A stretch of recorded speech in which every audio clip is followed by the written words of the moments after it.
Well, hello and welcome to this session of Executive Masterclass. I'm your host, as always, Tony Vlahos, and my guest this hour is an acclaimed leadership coach and strategist, and her name is Hilary Potts. So picture this, you just landed a new executive role and are expected to get up to speed and add value to the business and really fast. Feeling a little stressed out? Probably. Well, don't worry, because today Hilary will share practices you can use to achieve a smarter, smoother transition. You will shine at every turn and will set the stage for success well beyond those stressful early days if you listen to what she has to say. And this is part of our daily commitment here at ExecuNet to connect you with trusted voices, people like Hilary, who can guide you in your quest for a better career and greater success in the world of work. I am delighted to introduce today's guest. Hilary Potts is the author of, as you can see, the Executive Transition Playbook, The Truth About Change and Change Up. She's a trusted advisor to executives transitioning into strategic leadership roles and searching for productive ways to lead change. With more than 3 decades of leadership experience, from a Fortune 500 company to CEO of a prominent consulting firm, she doesn't just speak the language of change, she's helped create it. She has guided thousands of leaders to successfully navigate today's competitive business world. And you can learn more about her at her site, which is www.hilarypotts.com. With that brief intro, welcome Hilary to the executive stage. They are all yours. Thank you, Tony. Thank you, ExecuNet. And hello, ExecuNet members. I'm excited to be back and talking about a topic that's near and dear to my heart, and I hope will be to yours as you start to land your next role. What I want to start with is some statistics to ground us in the conversation and why I think this is so important. And they have to do with three things. First off, 66%, 40%, and 70%. And so what do those three things have to do with one another? 66%. When Hansen and Calusi interviewed leaders, 66% of the leaders said that they did not feel that they were adequately prepared for the leadership role. Now, imagine if you were getting on an airplane and 66% of the pilots admitted that they weren't adequately prepared. Would you get on that airplane? And so then I ask you, if we're not prepared as leaders, why do we expect people to follow us? Second statistic, and you might have seen this one, 40%. 40% of leaders fail, the executives fail in the first 18 months. So if you have a new executive team of 10 people, that means 66% are not adequately prepared and 40% are not going to be able to make it in the first 18 months. Korn Ferry estimates with the large companies that costs the business per executive $2.5 million.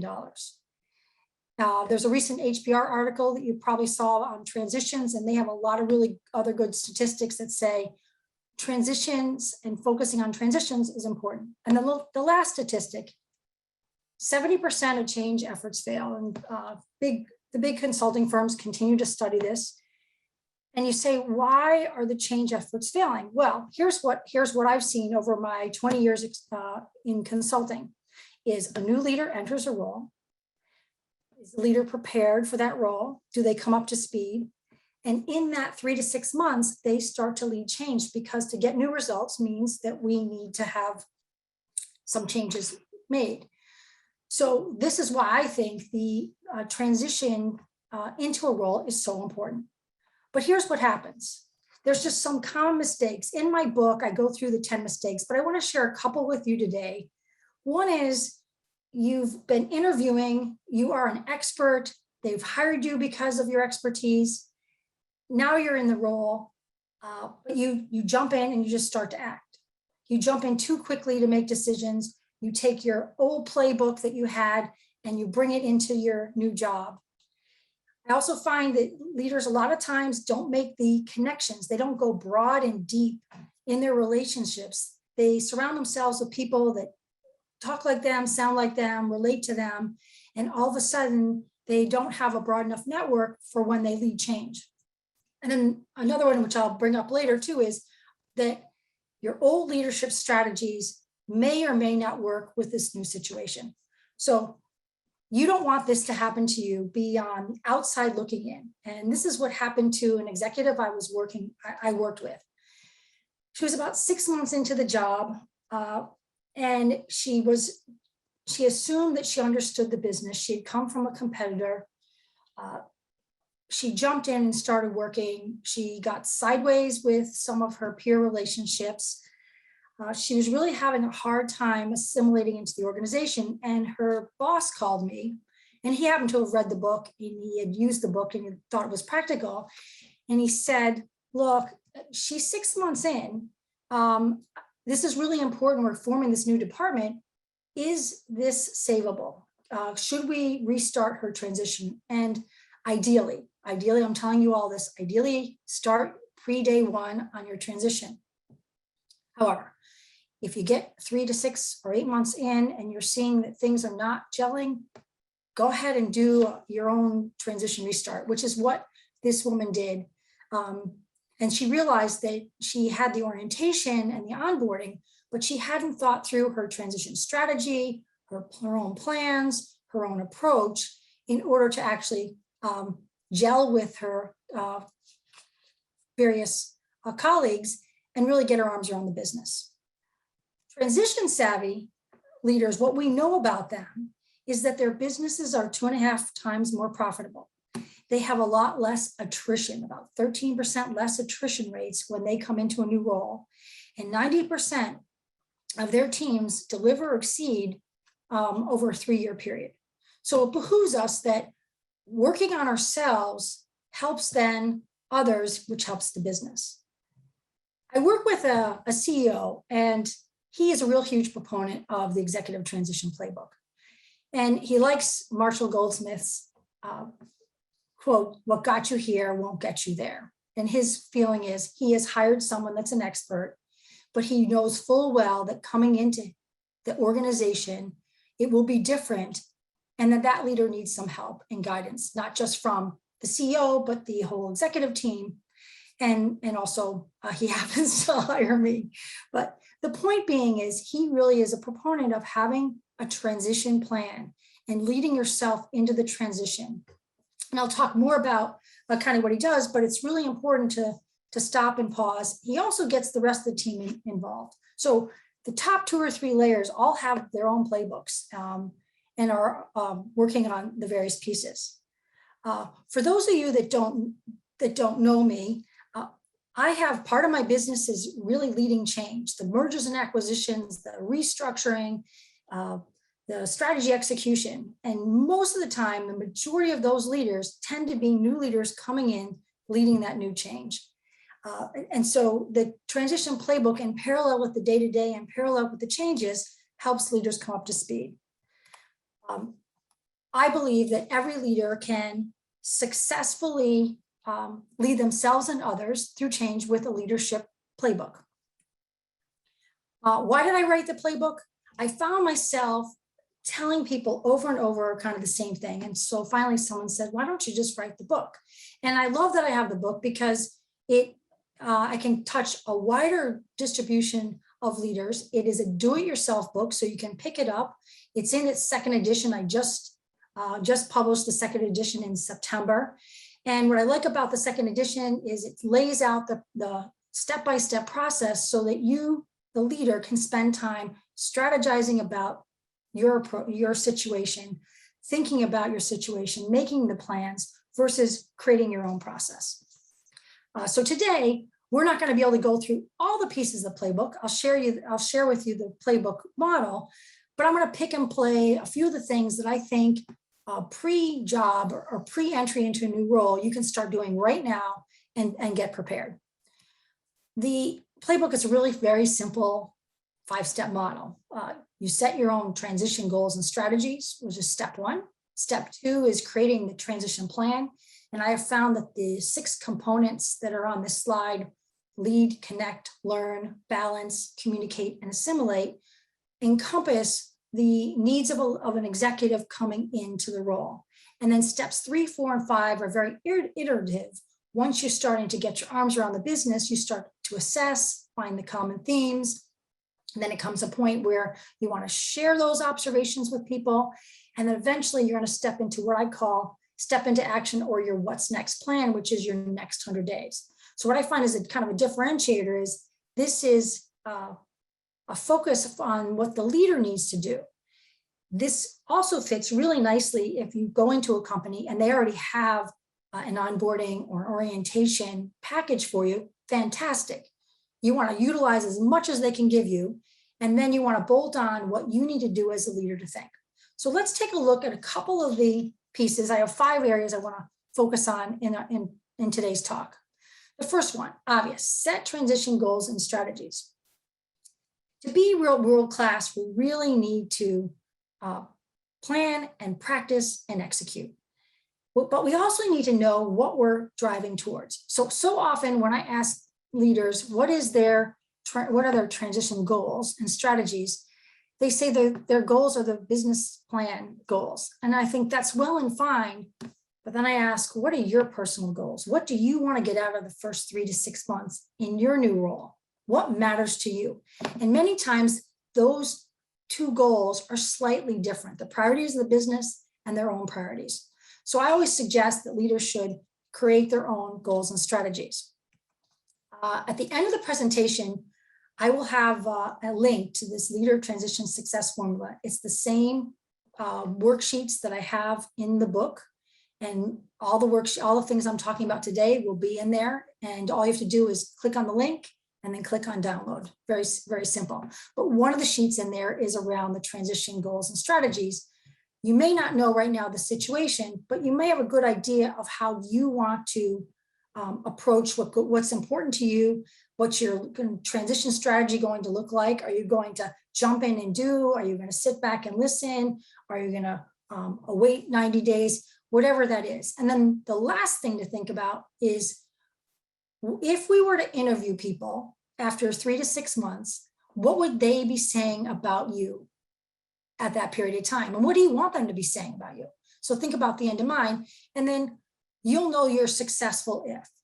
And so take a moment, just jot down on a piece of paper. If you were king or queen for the day and you could control your transition, what would success look like to you? Just write one thing down that would be really important to you. I'm a huge believer in starting to work on something right away, because the more we start to work on it, the more it becomes part of our own routine. So what I tend to get from people really want to get to know the business, and they want to develop the relationships. They want to understand the ways of working in the culture. And they want people saying about them, wow, you should have probably joined, a year or 2 ago. We're so glad that you're here. The next area I want to talk about is learning. And we're learning all the time, but what I find happens is, particularly for us executives that have been working 10, 15, 20, 30 years, whatever it is, we're experts and we've kind of seen and done a lot of things. My suggestion is go back and start to be curious and be a student. Because unfortunately, what happens is there are a lot of obstacles to learning. And these are a couple that I see. One is that we hear something, we start to process it in our own lens, and then we start to discount those ideas and concepts. Or we're really busy and we're jumping from meeting to meeting. So we get into a meeting, but we're really distracted because we're thinking about what happened in the last meeting or what's going to be happening coming up. And so we're really not listening. And oh, by the way, people pick up on our cues, our body language, on whether we're really listening, whether we care to hear it. And that arrogance and superiority can start to shut down the conversations when we really need to hear the reality and the truth. And then the other thing is, a lot of times I hear leaders say, look, I can't tell them, I don't know whatever it is, X, Y, Z. In fact, I'm working with a woman right now, and she says, I feel like I'm an imposter. I said, why do you feel like you're an imposter? She's like, I really am not fully up to speed. Well, in your first 100 days in a row, you're not going to be up to speed. But admitting it. So one of the things we talked about was, who does she need to go talk to to get her comfortable, to make sure that she's doing and saying the right thing. She's brand new to this executive team. They've been a intact team for a while, and she feels kind of like the newbie on the block. The last thing I want to mention about obstacles to learning is knowing your learning style. I worked with a gentleman, and he said, boy, they are handing me PowerPoint after PowerPoint after PowerPoint, and I'm really struggling to get my arms around this. When I read the PowerPoints, I'm falling asleep. And he realized that he was more of a, hey, let's sit down and talk and let me ask questions, and more experiential learner.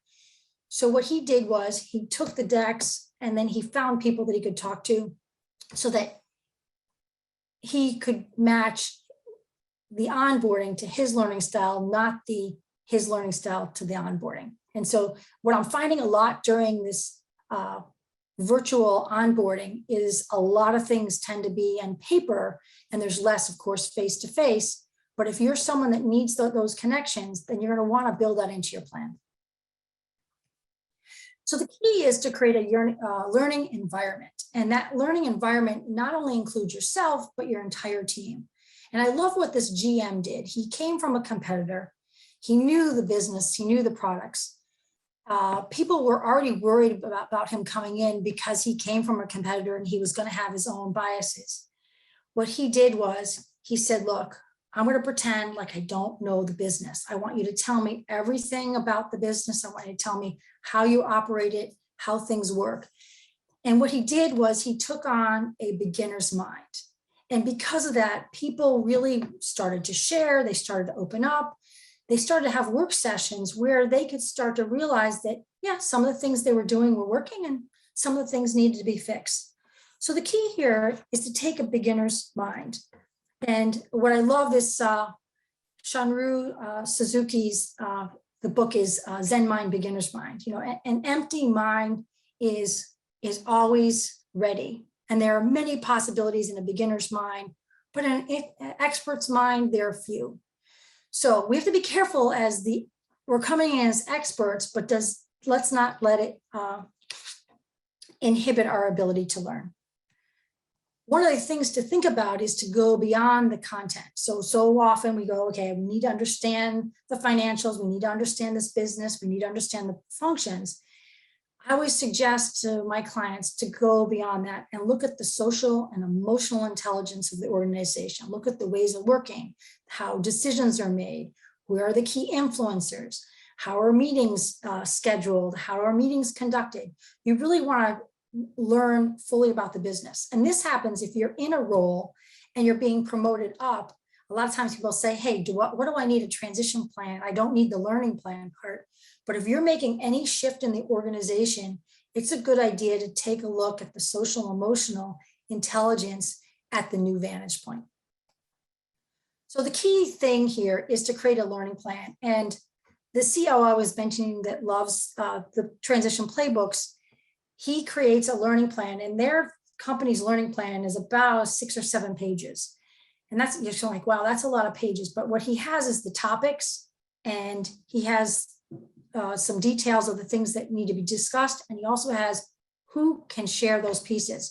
So he creates this learning environment for everybody, that everybody's involved in helping the new person come up to speed. So I'm a huge proponent, and you're probably saying now, well, I don't know the business to create my learning plan, but you are an expert in as a business unit leader, as a functional leader, as a CEO. What are the things that you would want to see? And what I also find is, I find many people utilize and create their playbook during the interview process, and they've found that it becomes, as they become one of the final candidates, a very rich conversation, because they are using their playbook to learn, to connect, and to really get to know the business. The next area is around connect, and relationships make or break a leader. I'm going to say that again. Relationships make or break a leader. While we're having all this, we're automating businesses, the decisions and work is still done by us. And so one of the number one areas that I hear from leaders is that they need to quickly build the trust and the credibility. And how can they come up to speed? One of the key things I think you can start doing now is creating your personal brand. And you're probably doing some of this if you're out interviewing, is what is your value proposition? What is your background, both personally and professionally? What are your leadership values? If I were to walk around seeing you work, what would I see you doing and saying?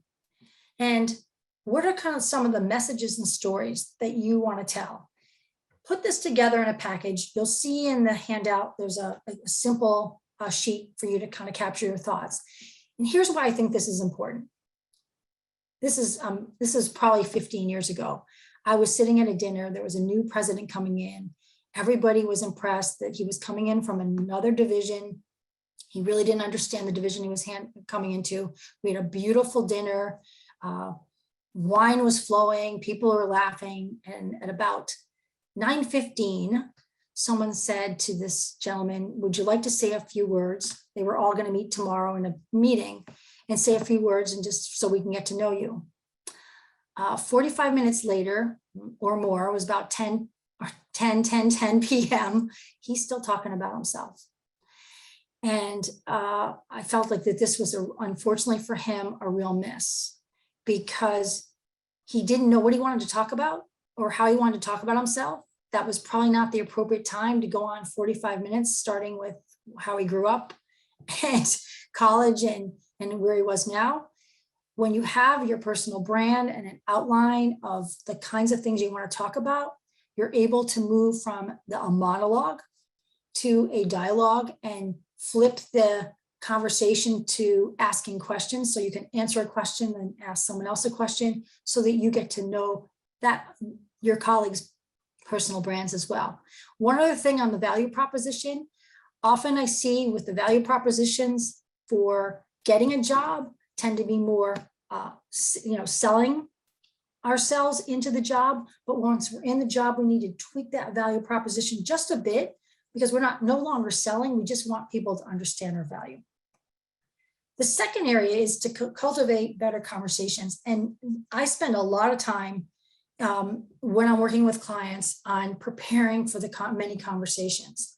So know your audience. What do you know about the audience? What are you going to want to talk about? What are the topics you want to talk about? Are there any messages you have to convey? Often I'm hearing now leaders are coming in and very early on, they're needing to share or announce something that can be a little sensitive or uncomfortable or may have some objections and concerns. You want to prepare for the questions, both what they're going to ask you and what you want to ask. Assess people's reactions. So instead of just saying, hey, I need to talk to this person and whatever they say, I'll take, can you assume, and I just got off the phone with somebody that they said, look, I need to talk to this person, but I know this is how they're going to react to this message. And so then we work through kind of some scenarios. If this person asked this, how would you answer it? If this person asked that, how would you answer it? And then the other key thing is, it's not just good enough to have one conversation. You want to end the conversation with whatever actions and then follow up after those actions. In addition to the conversation piece is the setting of mutual expectations. And typically what I find is in the next 60 days in, 90 days in, all of a sudden, what seemed to be some terrific and great relationships, all of a sudden seem to go sour. And one of the key questions I always ask the leader is, have you set mutual expectations? And I want to clarify this a bit. You may have different expectations in your first 3 to 6 months when you're coming up to speed than you will be when you're fully assimilated and into the business. So what I usually suggest with leaders is set mutual expectations now. What can you expect of me? Here's what I expect of you, or here's how you can help me. And then when you feel like you're transitioned in, you may want to revisit those expectations and recontract how you want to work together. I find often there's this assumption, well, this person, is a senior person and they should know how to do X, Y, and Z. Why should I have to tell them? And I usually say each organization is different. Each person is different. We can take a word like attitude. And if I asked everybody on this webinar, define attitude, we get some similar things, but we'd have probably 5 or 6 or 7 different interpretations. So setting expectations, really important. And then it's not once and done. Typically, the first conversations are fantastic conversations. They're very high level conversations, but they're not enough. So I usually suggest that you have a series of conversations, particularly with direct reports. And I write about this in my book, of a series of 3 conversations. 1, to get to know the person, 2, to kind of do an overview of the business, and 3, to do deep dive on topics. And those might be multiple conversations. I suggest you do the same thing with peers and senior leaders so that you start to get to an understanding. By virtue of your role and their role, you're going to have different perspectives. And you want to get to the point where you can talk about some of those different perspectives because you've built the basis of trust and credibility. The next area I want to talk about is leading. How do you plan to show up? Again, Marshall Goldsmith, I love, what got you here may not get you here there. It may be a good foundation, but there may need to be some tweaks. Again, in the handout, you'll see I have a leadership plan. And one of the things I suggest is just a quick SWOT analysis. You don't have to do a big analysis, but what are your strengths? What are your weaknesses? What are your opportunities? And what are your threats? And have those things written down. What I love about having them written down is that you get into the middle of your transition and you're questioning yourself because maybe you're having some struggles. You go back to and say, what am I good at? What do I need to work on? How can I work on that? This is a good time to kind of pull out your former performance reviews or any leadership assessments you might have taken to really kind of say, who am I? You can also talk to your friends and family. They usually are pretty good at telling you what you're good at and what you're not good at. So know yourself. Second, assess the situation. I love Ken Blanchard's situational leadership. Knowing what the situation is and knowing how you need to lead in that situation. What I often find with very senior leaders is they get very comfortable with leadership style and they use that leadership style for everything, when in actuality, your audience, your people may need you to show up a little bit differently. So assess the situation, what is needed. It may mean stretching or building on some of your skills, which is another point. I often get told by leaders, look, this is a new job. I can't afford to make any mistakes. So I need to plug and play what made me successful in this new role. And I know when they tell me that they're about to probably have some trouble because each situation is different and we need to look at the situation and figure out how we need to show up, how we need to approach that role so that we can help our leaders impact other people's leaders. So understand that and start to be aware of what are you doing and saying? How does that impact what others are doing and saying? And are you getting the results you want? If you're not getting the results you want, then you have kind of come back to what are you doing and saying that's helping cascade the direction you want to head in to get results. One of the things in the leadership plan, very simple, again, you have a SWOT analysis, you kind of analyze what the situation is, and then create a stop, start, and continue. What leadership behaviors do you need to start doing? Maybe there's 1 or 2. Maybe there's something that you want to stop doing. Typically, when I see someone say, hey, I want to stop interrupting, then it helps to have a corresponding start doing relationship, a leadership behavior. And then what are you going to continue doing? And again, this is where you take some of your foundational, this is what you're known for, and put that in your plan. And what's helpful is looking at this plan from time to time, it reminds you, this is what I said I wanted to do. This is how I said I wanted to show up. Am I showing up that way? And if not, you can make the necessary adjustments. The fifth and the final area I want to talk about is working at peak performance. I call it in my book balance. And I know that we don't have this perfect work-life balance. And in a new job, typically we're on this steep learning curve and we're spending more hours probably in the office than we are with our family and friends and with our hobbies. At the same token, this is a perfect thing to do right now, which is get your daily healthy habits. You want to have some sort of routine that keeps you moving. In the next slide, I talk about some of the things. Some people like to exercise. If you're a runner and you're running so many days a week, maybe in the new job, you won't be able to run 5 days a week, but what's the minimum amount of time you need to run that makes you still feel whole? Sleep tends to be a big one. I hear that people are not getting enough sleep. I usually say to people, you're better off just putting the pen down and getting the extra hour worth of sleep versus the extra hour worth of cramming in the new information about the company. Eating healthy, hydrating. I had one guy planning. He realized that he was out of balance because he started his new role. This was before everything was closed down, and he was traveling. So he's traveling Tuesday to Thursday. And typically he was used to getting up in the morning and looking at his plan. At the end of the day, he would look at his notes and he'd create a plan. So he had this cadence of beginning of the day and the end of the day. And what he found in the hotel room is he woke up and he turned the TV on and got ready. And then at night, he was going out with his new colleagues and spending some time with them. So he got back to the hotel too late and he was going to sleep. So when he realized that 3 to 4 weeks in that this wasn't working, he adjusted it. Simple fix for him. Don't turn the TV on first thing in the morning. Use that first few hours to plan. He didn't want to give up the dinners with his colleagues because they were important, but sometimes he could say, hey, can we have an early night? The point being here is you want to work at peak performance. What is important to you to keep things moving? Also, a good time to start to think about and put on your calendar the important events. I don't know why it is, but the minute someone starts a job, it's the same time that their son or daughter's getting married, or their child is starting kindergarten, or someone's graduating. It all seems to come at the same time. So you want to make sure that you incorporate your personal calendar into your corporate calendar so you don't miss those all important personal events. So your call to action. I've said a lot. I just want you to take a minute, take a pause.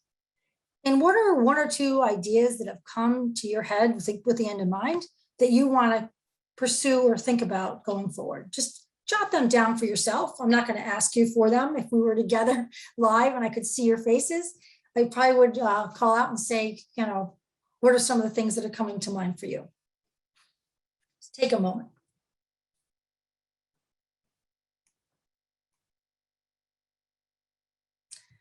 And then with that, Tony, I will open it up to you for questions. Okay, Hilary, thank you very much. You touched on virtual onboarding, and obviously many of us have worked virtually for quite a while and are now re-emerging and returning to offices. As you think through transition during COVID, what has struck you as acutely different from normal? What have you noticed that you would like to share with the rest of us? Yeah, so people didn't stop getting jobs through COVID. In fact, it seemed like people were more in transition than ever. Relationships and building relationships was probably the tough thing. And the second area was understanding ways of working in the culture. And so much of the time with this virtual onboarding is really, who do you need to get to know? And this is where those preparation of conversations become important, because you don't know when you're going to get 5 minutes or 2 minutes with somebody, either at the end of the call or the beginning of the call, or even reaching out to them to know what you want to talk about. It's a lot different if we were in the office and I saw you around the coffee pot and I could quickly ask you something, or pass you in the hall or your office. With the virtual onboarding, you almost have to, it's the formality of texting someone, are you free, or getting on their calendar. And if you're trying to get to somebody, this happened to someone that was onboarding. She was trying to get to the CFO and she was the general counsel, and he was always too busy to talk to her, always too busy to talk to her. So we had to find kind of unique ways to reach out, how she wrote the text, how she wrote the emails, what she was asking for, how she was using the time when they were together. So relationship building can be tough, but it's doable. And by the way, before we had this virtual environment, I had many clients that worked globally that had to learn how to be on Australia time and Japan's time and whatnot. So it's doable, but I suggest you have a plan. Absolutely. Now, during the course of your talk, Hilary, of course, you covered what I'll call the classic transition mistakes, but I wonder if you wouldn't mind, for our audience's benefit, just underscoring what those classic transition mistakes are and how to avoid them.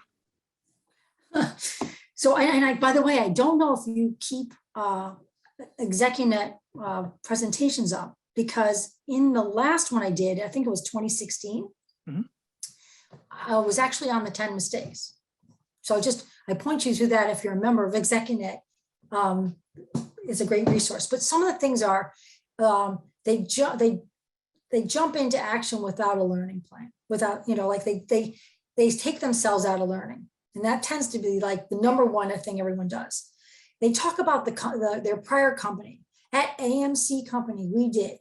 People get tired of hearing AMC company. Instead, you want to use that content and repurpose it without saying at such and such a company. Because after a while, people are going to think, why didn't you stay there? Acting with a plan, deciding that your leadership is good enough, isolating yourself, not creating the relationships you need to create, thinking that you're Six Sigma expert and you're coming to a company that doesn't have Six Sigma, and you decide, this is true story, deciding that this new company should go to Six Sigma without really thinking, how is that going to impact the organization? So there's a number of things. Terrific. So one of our listeners today has submitted this question. I'm going to paraphrase it a bit and turn it into the following. I can share some of his specific example with you. When you're entering an organization, you, of course, stand the good chance of winning an unpopularity contest, because suddenly you're noticing things. And the example that was shared had to do with sexual harassment and other poor employee behavior. But you find yourself at times at odds with the executives who are already there, because they have a very different point of view. You don't really get their culture yet. And suddenly you're ostracized before you've had really a chance to fully onboard. What do you do in that situation? How do you rebound from that and actually do the work that you set out to do? Yeah, good question. And I think this happens more times than not, because typically leaders are brought in from the outside to make some sort of changes. I think asking really good questions and listening without judgment is important. I think if you see something that is not safe or is criminal, then you need to probably go through the appropriate channels to point out what you're seeing. Otherwise, you're part of that problem. But again, how you're framing that conversation, how you're asking the questions, your tone, your tempo, your tonality becomes really important, because you want to gather the information so you know what you're seeing, so that allows you then to frame your comments and your ideas. And at some point, if you've found that you're not in the right culture, which happens once in a while, that this is not the organization for you, then you need to exit. But I think first and foremost is framing those conversations. And so what happens is, what I find is leaders come in and they're like, I cannot believe that this is happening. This is wrong. And their tone and tenor goes to everybody else like this is wrong, and people stop listening. And what we really need to do is find a way to get people to listen to your point of view and understand their point of view to figure out what the right solution is. Absolutely. You spoke, Hilary, about the importance of helping the organization you're now entering appreciate your brand, really see you for who you are. Now, for many executives, sadly, this translates to, oh, you just want me to be a walking version of my resume. I'll tell you all about the things I've done, how awesome I am, but that's not what you're talking about. So clearly, would you just elaborate for us on the difference you mean, so that the rest of us can understand, when you say brand, what should we be putting out there that will be impactful in a very good way on the new organization? Yeah, so and that's, yeah, I did bring that up a little bit in when I was speaking, is that a lot of times we have this salesy value proposition. It's value propositions are usually 2 or 3 sentences. We use them kind of to introduce ourselves. And, what do we want to say about ourselves in the first 2 to 3 sentences that people want to ask you a question and want to know more about you? And so when we're interviewing, we tend to want people to clearly know where we stand and this is the value. When we're now in introductions, we need to probably soften it just a bit so that people can get a chance of like, hey, who are you? They know you're this CFO. They know that you're running the division, but they want to know you as a person. And that's why when you see the personal branding outline that I put together, I purposely put what background pieces that you want to talk about, stories you want to share. So it starts to become not only a conversation, but how are you acting that then becomes, you don't have to tell someone your personal brand because you're acting exactly like you said you wanted to act, through what you're saying and what you're doing. So I think we don't want you to be robotic. We want you to have a personality. People are going to want to know about you personally and professionally. Often I get sometimes, oh, I don't want to talk about myself personally. I'm like, well, people want to know that you're a human being, that you breathe, that you put your pants on one leg at a time. And especially in this virtual environment these days, people really, they need to see that we're human, that we're not just coming up on a screen and then the screen goes down and we go, hi.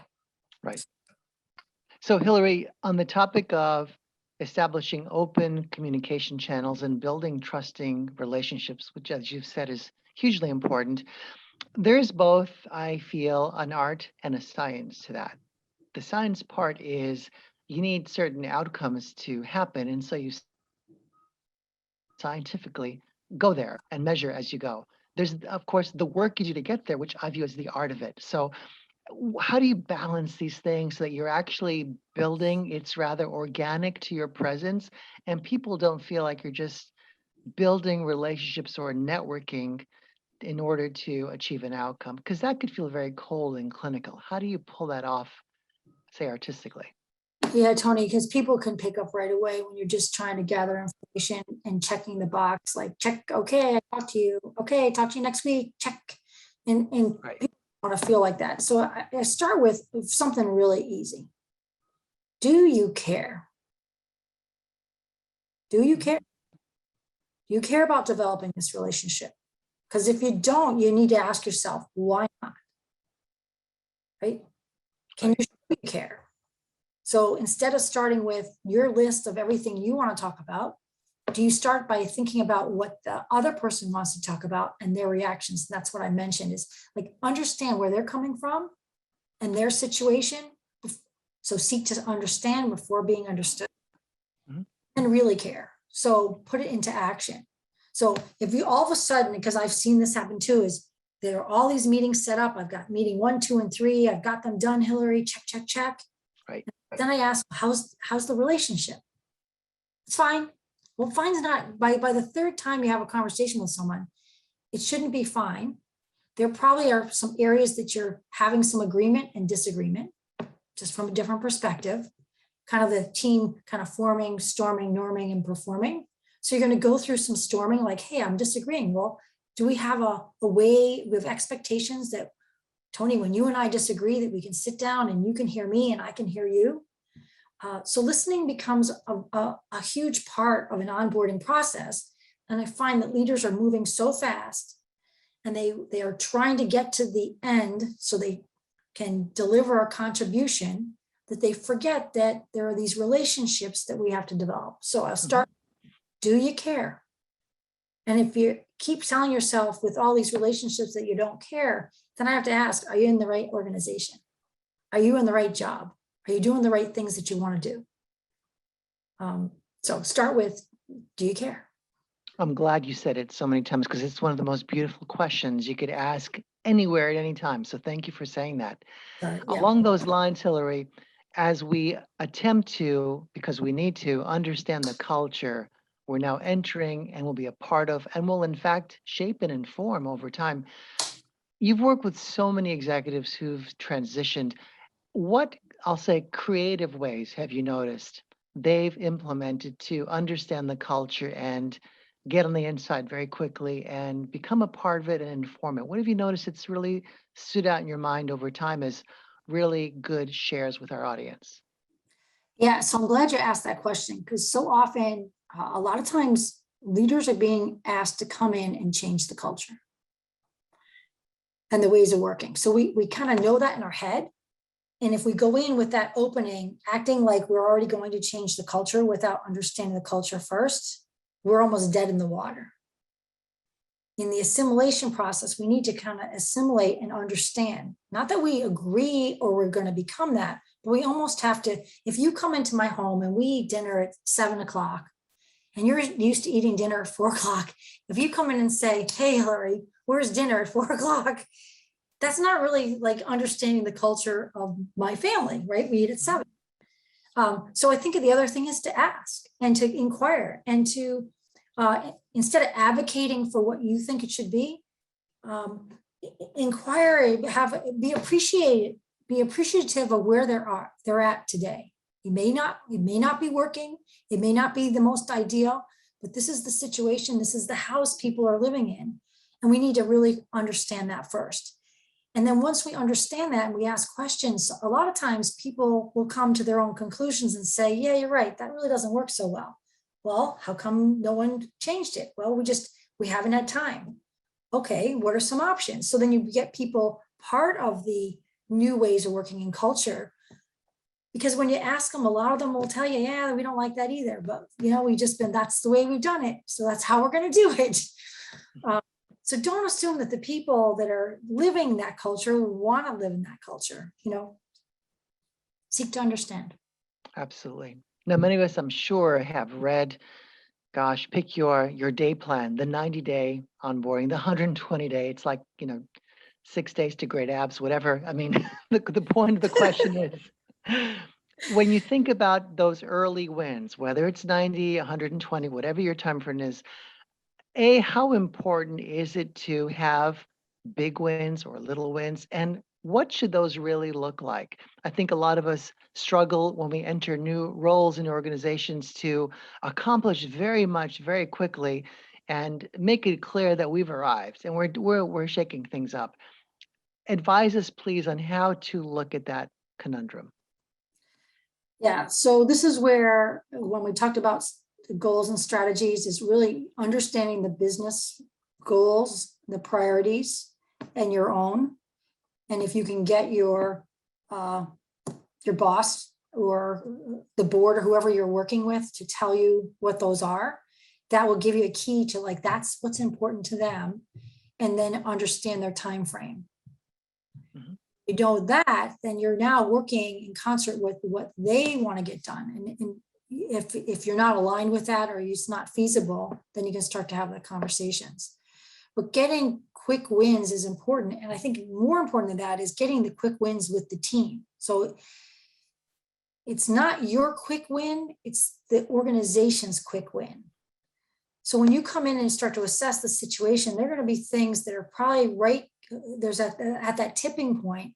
And where can you help facilitate the tipping point to get them over the edge? So they don't have to be big things, but enough that people say, wow, you came in, you helped us work together, you gave us some good ideas, and we accomplished it a lot faster than we thought we would. That's a lot different than a leader coming in and saying, I'm going to get the win. And again, I think sometimes with that expert hat on, we don't take a broader perspective and realize that we're one of the smart people on the table. We're not the only smart person at the table. Mhm. So I don't know if that answers your question, but No, it was very well said. Before we begin to wrap up, I want to ask you one more question from the stands, which has to do with balance, because you touched on balance earlier. And of course, we're leading adults mostly adults, when we go to the organizations.